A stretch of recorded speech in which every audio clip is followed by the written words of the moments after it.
રાજ શેખાવતને ઘરમાં નજરકેદ કરાશે. કરણી સેના અધ્યક્ષને ક્રાઇમ બ્રાન્ચની ગાડીમાં ઘરે લઈ જવાયા. કાર્યકરો ઓફિસમાં પ્રવેશવા જતા પોલીસ સાથે ઘર્ષણ સર્જાયું હતું. લોકસભાના ભાજપના ઉમેદવાર પરસોત્તમ રૂપાલાના વિવાદાસ્પદ નિવેદનને લઈને ક્ષત્રિય સમાજ દ્વારા ઠેર ઠેર વિરોધ કરવામાં આવી રહ્યા છે.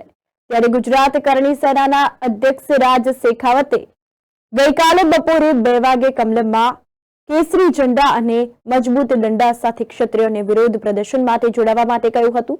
તો ગઈકાલે સવારે રાજ શેખાવત જયપુરથી અમદાવાદ એરપોર્ટ પહોંચ્યા હતા, ત્યારે ત્યાં તેમને નજરકેદ કરવામાં આવ્યા હતા. બાદમાં અટકાયત કરી ક્રાઇમ બ્રાન્ચની ટીમ દ્વારા રાજ શેખાવતને સાયબર ક્રાઇમ લઈ જવામાં આવ્યા હતા. આ દરમિયાન પોલીસ વાનમાં બેસાડવા જતા પોલીસ કર્મીથી પાઘડી નીકળી જતા તેઓ ગુસ્સે થયા હતા અને બૂમાબૂમ કરી હતી. જોકે આગેવાનોએ પાઘડી ઉછાળનાર પોલીસ કર્મીને સસ્પેન્ડ કરવા અપીલ પણ કરી હતી. મોડી સાંજે કરણી સેનાના અધ્યક્ષને ક્રાઇમ બ્રાન્ચની ઓફિસથી ગાડીમાં ઘરે લઈ જવામાં આવ્યા હતા અને સમાચાર મળી રહ્યા છે કે પોલીસ દ્વારા રાજ શેખાવતને તેમના ઘરે જ નજરકેદ કરવામાં આવશે. અને આ દરમિયાન મોડી સાંજે કરણી સેનાના અધ્યક્ષને છોડાવવા મોટી સંખ્યામાં કાર્યકરો સાયબર ક્રાઇમની ઓફિસ પહોંચી ગયા હતા.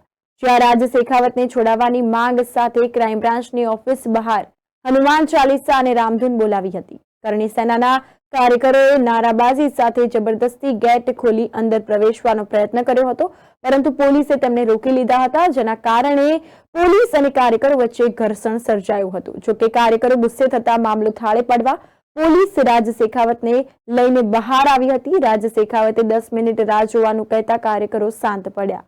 ઉલ્લેખનીય છે કે આ અગાઉ કરણી સેનાના રાષ્ટ્રીય અધ્યક્ષ મહિપાલસિંહ મકરાણા પણ સાયબર ક્રાઇમ પહોંચી રહ્યા છે તેવું જાણવા મળ્યું છે. અને આ અંગે સંકલન સમિતિના પ્રવક્તા કરણસિંહ ચાવડાએ જણાવ્યું હતું કે આ કૃત્યની હું નિંદા કરું છું અને હું ગુજરાતના ગૃહમંત્રી અને મુખ્યમંત્રીને અપીલ કરું છું. આ કૃત્યમાં જે પોલીસ કર્મી જવાબદાર છે તેને તાત્કાલિક અસરથી સસ્પેન્ડ કરવામાં આવે અને રાજ શેખાવતની અટકાયત કરવામાં આવી છે તેને તાત્કાલિક મુક્ત કરવામાં આવે તેવી હું વિનંતી કરું છું. અમારું આંદોલન ધીરજ અને શાંતિથી ચાલી રહ્યું છે.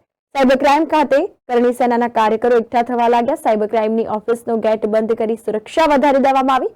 એરપોર્ટ પર રાજ શેખાવતની પાઘડી પોલીસ કર્મીથી નીકળી જતા કરણી સેનાના કાર્યકરોમાં રોષ ભભક્યો છે. તો આ દરમિયાન સાયબર ક્રાઇમ બહાર એકઠા થઈ પોલીસ વિરુદ્ધ સૂત્રોચ્ચાર કર્યા હતા અને પાઘડીનું અપમાન થયાનું જણાવ્યું હતું.